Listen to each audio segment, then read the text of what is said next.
What's up guys, Layden here, and today I'm coming at you with my 11.1.7 PvP guide. Now I know it's been quite some time since you all have seen a video from me. I needed to take a much required break, for my own sanity, but also to kind of reestablish my joy for the game. But I am back, and although I can't guarantee the frequency of content, I do guarantee that I always do enjoy my YouTube videos, and I missed making them, and we're gonna be back for a little bit. All right, the first thing that I'm going to talk about in this guide is going to be the talent breakdown. The talents that you see right here are mostly cookie cutter with a few exceptions. You do have a choice between Holy Blade or Improved Blade of Justice and Art of War and Righteous Cause. The main difference between these two talents here are if you're being kited quite frequently or need to avoid melee damage, or you're not able to connect to your target, Righteous Cause is the better talent choice. But if you're fighting melee cleaves and you have high uptime, feel free to take Art of War, especially if you're going to run one Zealot's Fervor. You do have the option of running Rush of Light here as well instead of the Point in Zealot's Fervor if you are taking Righteous Cause. Another optional talent node on the Ret side here is Crusade versus Avenging Wrath. I found that I do significantly more damage with Avenging Wrath here, even with the Radiant Glory, especially since they fixed the Radiant Glory bug. You can now benefit from the procs of your wings instead of just solely the Wake of Ashes on use part of Radiant Glory. That's because you don't have to stack up your Crusade to get benefit out of it, and you are critting quite frequently. I've seen some Dawnlight ticks crit for about 700k, seen some 2.3 million Final Verdict crits. So the damage that you get from Avenging Wrath feels pretty nice. Outside of that, most of the tree on the Ret side is pretty cookie cutter. You notice since early in the season, I've switched to primarily Lingering Radiance here. I do think if you're playing BG Blitz or BGs in general, Blessing of Anchi is better because you're not hitting just one single target over and over and over, or even just a couple targets. But if you have your Dawnlight stacked on just 1 to 2 targets in Arena, you are able to get much higher uptime with your Dawnlights and Lingering Radiance procs, which is pretty nice. Another thing you'll notice is I have switched to Sacred Strength here on the Paladin side. You can play either Divine Purpose or Sacred Strength, but because of the 4-set bonus, I feel like I get more impact out of Sacred Strength. If you are playing Templar, which I do not recommend at this moment, I would play Divine Purpose because getting 6% additional damage on your Hammer of Lights is pretty cool. In addition to that, making it free. A couple options you have here. You don't have to play Holy Ritual. You could toss it in and lead the charge. You could switch out some of your talents. Like some people are dropping Vengeful Wrath and moving these talent points around to some more utility-based talents, Blessed Calling, Righteous Protection. But for me, I pretty much just stick with the build that you guys see on screen right here, right now.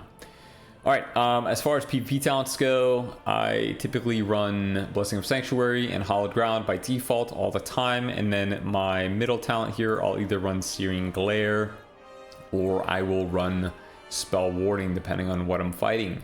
In very rare cases, I could go something like Spellbreaker plus Spellwarding into immobile casters. So say pretend I'm fighting like a Shadow Priest plus Affliction Warlock, or Elemental Shaman plus Shadow Priest, or any of the more rare spell cleaves that don't have a mage or a Devastation Evoker, then you could get away with playing that. But for the most part, Hallowed Ground allows your teammates and yourself higher uptime on the target. All right. So outside of that, let's get into the gear section real quick. All right, I'm going to go over 2 sets of gear real quick and what I run and why I run it. So right now I'm running the Greater Gushing Wound on my helm, along with Masterful Sapphire as my gem in all my gem sockets. I'm running the 4-piece set bonus on everything except for my shoulders. running the Conquest neck piece right here with Versatility Mastery.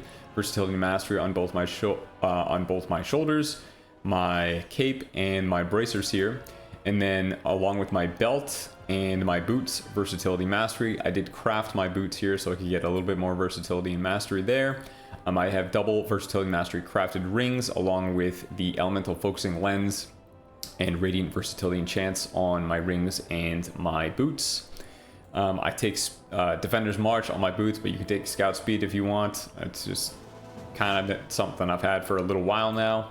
And then as far as trinkets go, I run Medallion and Alacrity. If you are against Cleaves or any comp where there's not a significantly high amount of CC, you can play double DPS trinkets just fine. And then I run Authority of Radiant Power on my Versatility Mastery Conquest weapon. There's another set of gear that is getting popular right here, and that is running the double Conquest rings for higher versatility, along with the Engineering Bracers for single just versatility set piece here.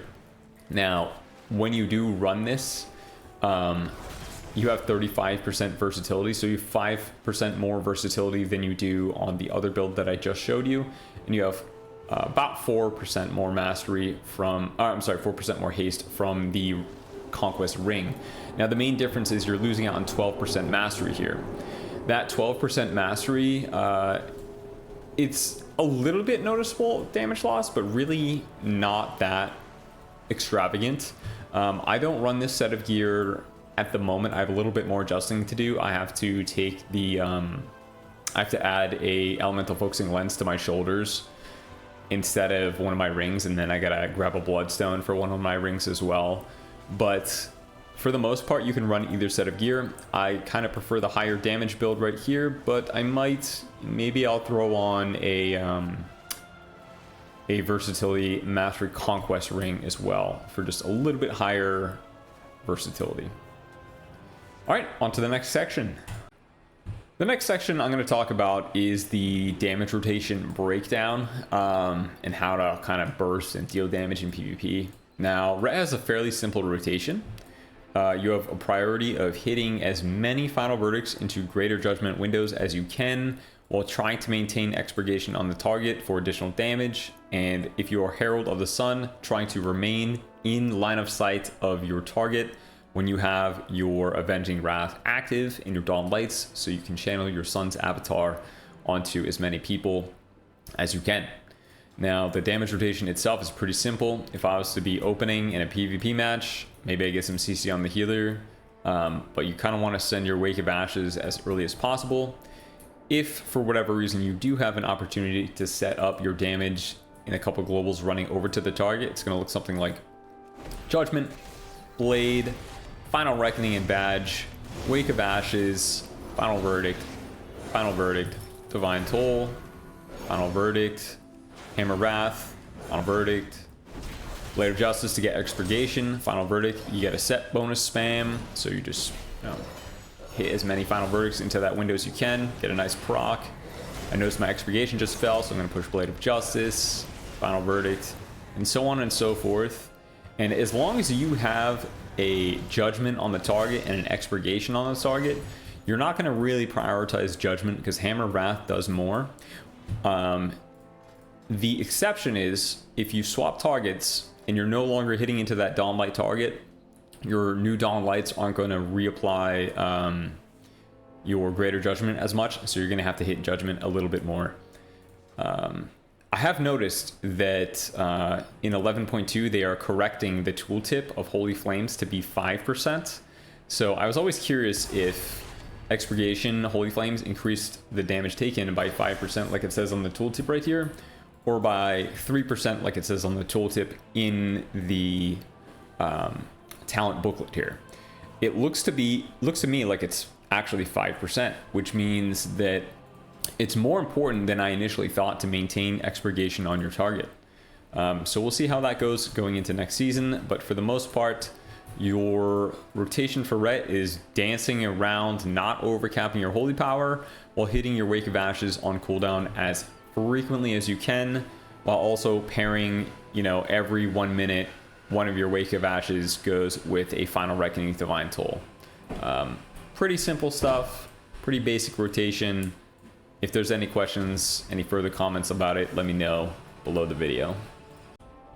Alright, next up, let's talk about Ret in the meta right now. So Ret is actually having a fairly good season. Ret Warrior and Ret Hunter are both really strong 3v3 compositions. The healer that I would recommend playing with is usually Resto Druid or Holy Priest.